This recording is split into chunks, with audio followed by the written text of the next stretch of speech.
കേന്ദ്രത്തിൽ പോയി ethanol plant ഉണ്ടാക്കുമെന്ന് പറയുക, എലപ്പുള്ളിയിൽ പോയിട്ട് പറയും സ്കൂൾ നടത്താനുള്ള ആവശ്യത്തിന് വേണ്ടിയിട്ട് ഭൂമി വാങ്ങുന്നുവെന്ന്. അത് അങ്ങനെ ശ്രദ്ധ വന്നിട്ടില്ലേ? എലപ്പുള്ളിയിൽ പോയി ഭൂമി വാങ്ങിയത് എങ്ങനെയാണ്? സ്കൂളിന്റെ പേര് പറഞ്ഞു തന്നെ പൊളിഞ്ഞു പോയില്ലേ വേണു പൊളിഞ്ഞു പോയി. അത് കേട്ടോ, അങ്ങ് പറഞ്ഞോളൂ. ആ സ്കൂളിന്റെ ഉടമസ്ഥന്മാര് വ്യക്തമായി പറഞ്ഞിട്ടുണ്ട് വേണു അത് പൊളിഞ്ഞു, ആ കഥ പൊളിഞ്ഞു. പ്രതിപക്ഷ നേതാവ് പറയുന്ന കേട്ട് വേണു ഇറങ്ങി തിരിച്ച 15 ഏക്കർ സ്ഥലത്താണ് കോളേജ്. വേണു അത് തെറ്റിപ്പോയി. അതിന്റെ ഉടമസ്ഥന്മാർ എന്തായാലും ചാനലിൽ വന്ന് പറഞ്ഞിട്ടുണ്ട്, നിങ്ങളുടെ ചാനലിലും കാണും ചിലപ്പോൾ. ഈ പ്രതിപക്ഷ നേതാവ് പറയുന്ന കേട്ട് ഇറങ്ങി തിരിച്ചാൽ നിങ്ങൾ വെള്ളത്തിൽ പോകും. അതുകൊണ്ട് അത് വേറെ, സ്കൂളിന്റെ കഥയൊക്കെ വേറെ കിടക്കട്ടെ. പോയിന്റ് ഇത്രേ ഉള്ളൂ.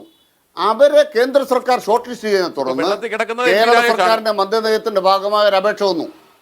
പറയട്ടെ, മദ്യനയത്തിന്റെ ഭാഗമായ ഒരു അപേക്ഷ വന്നു. അപേക്ഷ വന്നപ്പോൾ നിങ്ങൾക്ക് ആ പദ്ധതിയുമായി മുന്നോട്ട് പോകാൻ സർക്കാർ പ്രാഥമികമായി പച്ചക്കൊടി കാണിച്ചു. പച്ചക്കൊടി കാണിക്കുമ്പോൾ ഒരു വ്യവസ്ഥ എന്താണ്?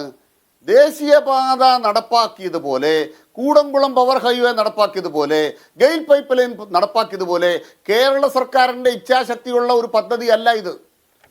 ഇതൊരു സ്വകാര്യ മുതലാളി ഒരു കമ്പനിയായിട്ട് വരുന്നു. ശരി, ശ്രീ അനിൽകുമാറെ, രേവതി ബാബുവിലേക്ക് പോയിട്ട് പോലും അതുകൊണ്ട് അങ്ങ് മനസ്സിലാക്കാൻ വേണം. അല്ലല്ല, അങ്ങ് പറയുന്നത് ഇവിടെ എല്ലാം പ്രവർത്തിക്കാനുള്ള അനുമതിയും എല്ലാം പ്രവർത്തിക്കാനുള്ള അനുമതിയും കൊടുത്തിട്ടില്ല. ചട്ടങ്ങൾ പ്രകാരം നിലവിലെ വ്യവസ്ഥകൾ പ്രകാരം പ്രവർത്തിക്കാനാണ് അനുമതി കൊടുത്തിരിക്കുന്നത് എന്നൊക്കെയാണ് പറയുന്നത്. പക്ഷേ നമ്മുടെ മുന്നിലുള്ള കാര്യം ഇത് ഒയാസിസ് മാത്രമേ അറിഞ്ഞിട്ടുള്ളൂ. സർക്കാർ ഈ നീക്കങ്ങൾ മുഴുവൻ നടത്തുന്നത് ആകെ ഒയാസിസ് മാത്രമേ അറിഞ്ഞിട്ടുള്ളൂ. അതാണ് ഒരു അത്ഭുതം. പിന്നെ അങ്ങീ പറഞ്ഞ ഷോർട്ട് ലിസ്റ്റ് ഉണ്ടല്ലോ ശ്രീ അനിൽകുമാറെ, ഈ ഷോർട്ട് ലിസ്റ്റിൽ ഈ ഒയാസിസ് മാത്രമല്ല വന്നിരിക്കുന്നത്.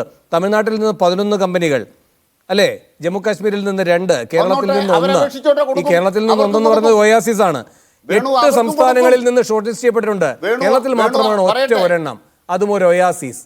അപ്പോൾ ഇവിടുത്തെ കാര്യങ്ങൾ മാത്രം ഒരു കമ്പനി മാത്രം ഇറങ്ങി പുറപ്പെടുന്നു. ഇവിടുത്തെ കാര്യങ്ങൾക്ക് മാത്രം എല്ലാ വ്യവസ്ഥകളും പാലിക്കണമെന്നൊക്കെ പറയുമ്പോഴും എല്ലാം ഒരു കമ്പനിയിലേക്ക് മാത്രമായി പോകുന്നു.